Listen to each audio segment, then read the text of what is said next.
How big a problem is anti-Semitism? Because it does exist on the left, and it strikes me that there's a broader pool of people on the left who are in total denial. I think it is a problem that people are in denial of it. I think that's very different from other forms of racism and other forms of discrimination, sexism, homophobia, etc., which people recognise that they have within them, that they have to overcome. Why is it that people recognise those things in themselves but do not recognise the possibility even of anti-Semitism in themselves? I also think an over-glossy portrait of the Labour Party is painted by people who say that the Labour Party has always been an anti-racist party. Well, yes, it has always been anti-racist for the most part, but there have always been problems. There have always been examples of racism within the Labour movement. Do you think do you think one of the problems is, for example, you come across the type of man who'll go, I'm a feminist, so therefore I can't possibly be sexist. In the same way you get people who are left-wing who go, well, I can't possibly have any bigotry or racism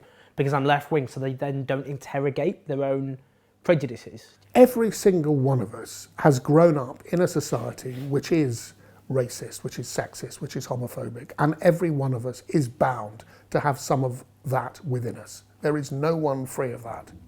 And we should all be looking for signs of those things in ourselves in order to ensure that we do not act on the basis of them. Our anti-racism has to involve searching for examples of anti-Semitic prejudice in ourselves at this moment in the Labour Party when we've clearly lost the support of the Jewish community. There are some who argue that the Labour leadership has just failed to grasp the nettle on anti-Semitism. What do you say to that? And what do you think they have to do now? I think we've all failed to act sufficiently quickly, sufficiently deeply. And the problem is bigger than I used to think. I've seen it appear on my own Facebook feed. Can you give examples of that? I mean, there's been the more overt things, like someone the other day who said, I suppose you think you're a member of the chosen race, which is, overtly anti-Semitic. But there are other people who've said things like, I hate Israel for pretending to speak for all Jews. And I thought, well, you're saying Israel, the state, says that, or the Israeli government?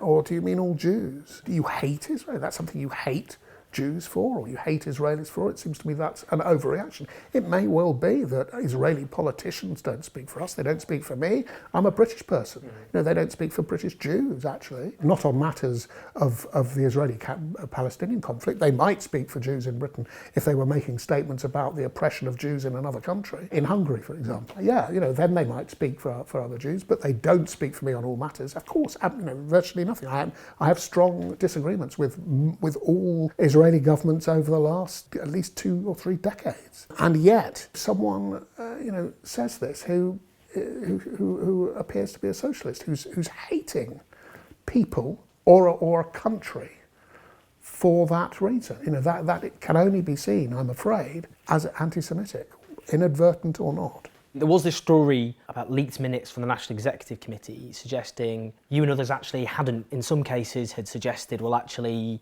these aren't anti-Semitic or whatever, and that had caused divisions, and that was leaked. What do you say about that? Well, I haven't actually had the benefit of seeing these leaked minutes, and I am a member of the National Executive, so I can't really comment on what I haven't seen. But I do remember the meeting pretty well, and it wasn't like that at all. Actually, on anti-Semitism, there was a remarkable level of agreement. I proposed, because of the problems that we've been experiencing, that we review the whole process by which we consider cases of anti-Semitism that are brought to our attention.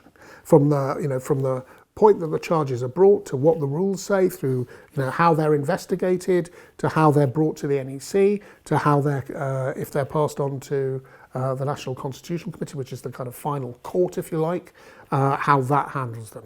And has taken a very much too long to process them up to now. So that was fantastic level of unity. What is your message then to people who say about the National Executive Committee of the Labour Party, which is now a majority on the left, that it isn't going to deal with anti-Semitism properly? There is not one single person on that NEC who doesn't want to deal thoroughly with anti-Semitism.